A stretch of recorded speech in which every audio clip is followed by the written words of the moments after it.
أهل السنة والجماعة أنه هشيس كان كوي شيء نواك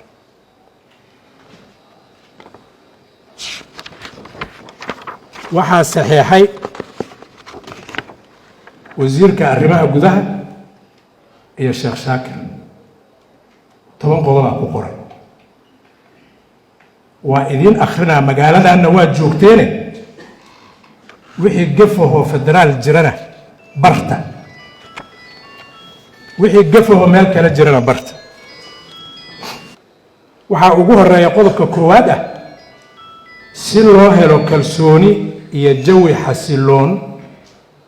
oo suurtageliya qabashada doorashooyin xor iyo xalaal ah waxa laga maarmaan ah in hay'adaha amniga heer federaal iyo heer dowlad goboleed ee galmudug ay si rasmi ah isaga kaashadaan sugidda amniga caasimadda Dhuusamareeb ee dowlad goboleedka galmudug qodobkaas waa kan la gaarsiiyay heshiiskan ayadoo laga amba qaadayo 400 ciidan ah oo isku dhafa oo isugu jira ahlu sunna wal jamaa iyo dowladda federaalka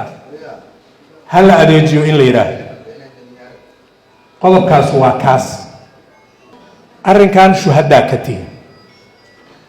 haddaan qodobkaas wax ka jabinay waa kaas horta qodobkii aan ku heshiiyay labo in ciidamada dowlad goboleedka galmudug loo sameeyo hanaanka diiwaangelinta iyo xaqsiinta sida mushaarka iyo agabka kale ciidan ciidankii lagu daray oo lagu dhafay ciidanka federaalka kama xaq duwana kamana agab duwana ciidanka ahlu sunna noogeyn saddex in ciidanka xoogga dalka Soomaaliyeed kuwa gaarka u tababaran ee danab iyo ciidanka nabad sugidda iyo sirdoonka qaranka iyo ciidamada la diiwaan geliyay ee galmudug la isku dhafo si ay uga wada howlgalaan deegaanka galmudug haddaan sameynana lagu qabsano haddaan sameynana waa sameynana loo sax afar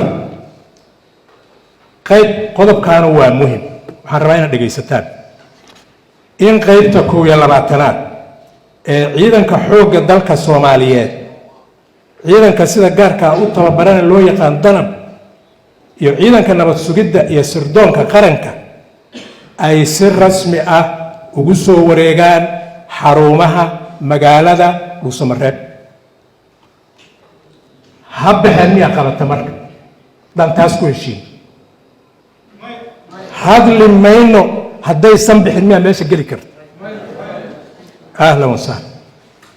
in agoonta ciidanka dowladda federaalka iyo dowlad goboleedka ay helaan daryeel dowladeed oo waafi ah wali waxba lagama qaban waa howl dhiman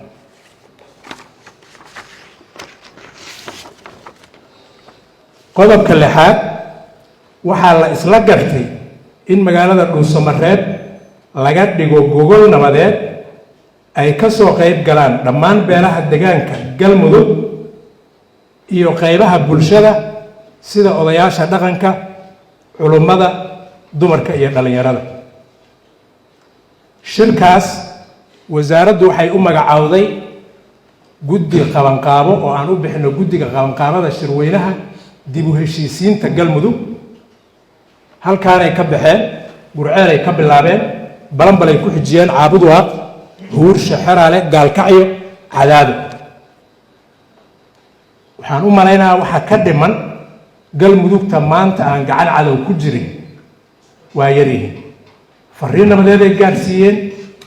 waa la isu imaanaa waa in la heshiiyo heshiiskaas waa inuu noo hogaamiyaa inaan doorashooyin aan dowlad ugu dhisno galmudug lagu gaaro intaasi waa qodobadii ku saabsanaa amniga iyo ciidanka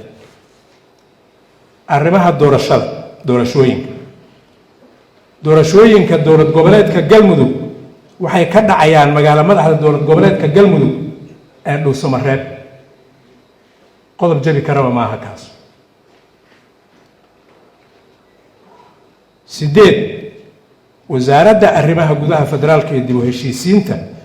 iyo madaxa dowlad goboleedka Galmudug ayaa soo magacaabaya guddi farsamo xulista xildhibaanada golaha wakiilada Galmudug. guddigaas oo leh aqoon iyo khibrad maamul dhisidda iyo doorashooyinka lama gaarin. arrimaha kale ee mudnaanta leh waa qaybta saddexaad oo u dambaysa in dowladda federaalka ee Soomaaliya ay dib u fasaxdo kaalmadii dhaqaale ee kabista miisaaniyadda Galmudug iyadoo la xaqiijinayo hufnaanta hanaanka maaliyadeed ee maamulka Galmudug. waa howl bilaabatay oo socota. in dowladda federaalka ka qayb qaadato dhismaha hay-adaha dowlad goboleedka Galmudug si loo taabageliyo dowlad wanaag, nidaam hufan oo bixin kara adeeg bulsho. horta qodobadan ku heshiinay waa 10kaas qodobaan ku heshiinay. waa la jabiyey,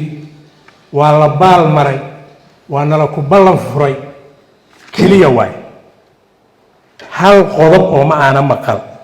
heshiiskaas laga xigtay oo la leeyahay qodobka kaasa oo aan ku heshiinaa la jabiyey. reer Galmudug walaalayaalow, xasan khayre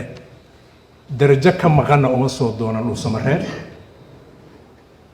lacag aad ka soo heshidna uma soo doonan, gabar inuu ka guursado iyo baayac mushtar inuu ka sameeyana uma imaan. qofkana abaalkiisa duurka looma diro. culummadayadu howl fiican ay soo qabteen 10 sano iyo 11 sano howl ah oo deegaankan u aayay oo caawa shirkan inaan halkaan fadhino nabadeeda ilaahay ka sokow ayagu ku abaal leh. ahlu sunna inay nidaamka wadanka ka jira oo Soomaaliya dowlad goboleedya noqotay meel ka gasho maahee intii yareedo ayadu ay u tala jirta loo dhaafo. waxaan u malaynaa ayagana inaysan kala u noqonayn, deegaankana aysan kala u noqonayn.